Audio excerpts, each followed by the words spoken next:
گئے اور زمین پر آئے اور زمین پر اتر کر کے زمین سے پیدا ہونے والی چیزیں دادا اور دادی نے کھائی تو اس سے جسم میں بلڈ خون پیدا ہوا. یہ خون مٹی کا خلاصہ ہے. پھر اس خون میں سے مادہ بنا, پھر مادہ رحم مادر میں پہنچا, پھر وہاں وہ علقہ بنا, پھر مضغہ بنا, پھر ہڈیاں بنی, پھر گوشت چڑھا, پھر اس کے بعد میں اس میں روح ڈالی گئی تو انسان بن گیا.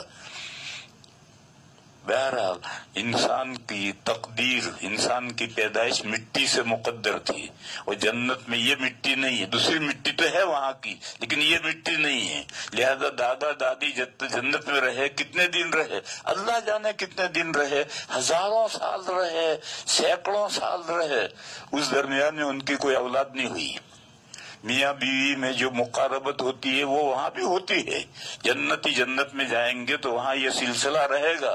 تو دادا دادی میں بھی یہ سلسلہ تھا, لیکن اولاد نہیں ہوئی, اس لیے کہ اولاد تو اس مٹی سے پیدا کرنا مقدر ہے. اور دادا بھی اسی مٹی سے پیدا ہوئے ہیں, دادی بھی اسی مٹی سے پیدا ہوئے ہیں. اور یہ جو کہتے ہیں کہ دادا کی پسلی سے دادی پیدا کی گئی, یہ بائبل کا تصور ہے جو تفسیروں کے اندر آیا ہے. صحیح روایات میں یہ مضمون نہیں ہے.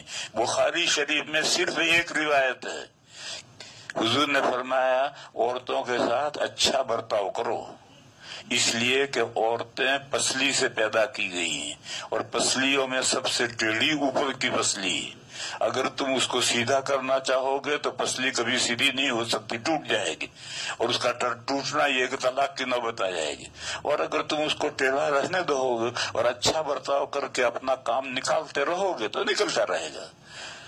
حافظ ابن حجر علیہ الرحمہ جو بخاری شریف کے سب سے پہلے شاعر ہیں, بڑے شاعر ہیں, انہوں نے کہا کہ اس حدیث میں نسوانی فطرت میں کجی کی تمثیل ہے, کہ عورتوں کی فطرت, نیچر میں, فطرت میں اللہ نے کجی رکھی ہے. اس کجی کو حضور نے پسلی کی مثال سے سمجھایا ہے. اور یہ جو لوگوں میں, عام لوگوں کے اندر تفسیروں میں سے مضمون آیا ہے, یہ در حقیقت بائبل میں سے آیا ہے. بائبل میں باقاعدہ فوٹو دے رکھا ہے کہ ایک آدمی درخت کے نیچے سویا ہے اور اللہ میاں کبوتر بن کر کے چھری لے کر آئے اور آ کر پسلی کاٹ کر لے گئے اور دادی کو بنا کر بیچ دیا ہے. یہ سب وہاں سے تفسیروں میں آیا ہے, اور یہ سب تفسیر حدیث سب صحیح نہیں ہے. صحیح حدیث بخاری کی صرف یہ ایک حدیث صحیح ہے, اور اس کو شارح یہ کہتے ہیں کہ اس میں عورتوں کی تخلیق کا بیان نہیں ہے, بلکہ نسوانی فطرت میں جو کجی رکھی ہے اللہ نے, وہ پسلی میں جیسے کجی ہے, اس کے نیچر میں کجی ہے, اس کو سیدھا کر ہی نہیں سکتے. درخت کی لکڑی ہے, اگر وہ ٹیڑھی ہے تو اس کی فطرت میں کجی نہیں ہے, اس کو گرم کر کے آہستہ آہستہ سیدھا کر سکتے ہو. لیکن جس چیز کی نیچر میں کجی ہے اس کو کسی طرح سے دور نہیں کر سکتے.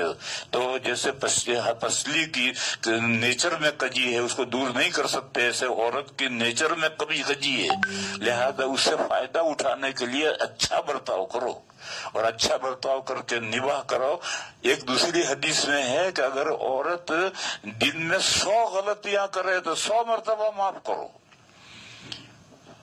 اس کے بغیر کام نہیں چلے گا.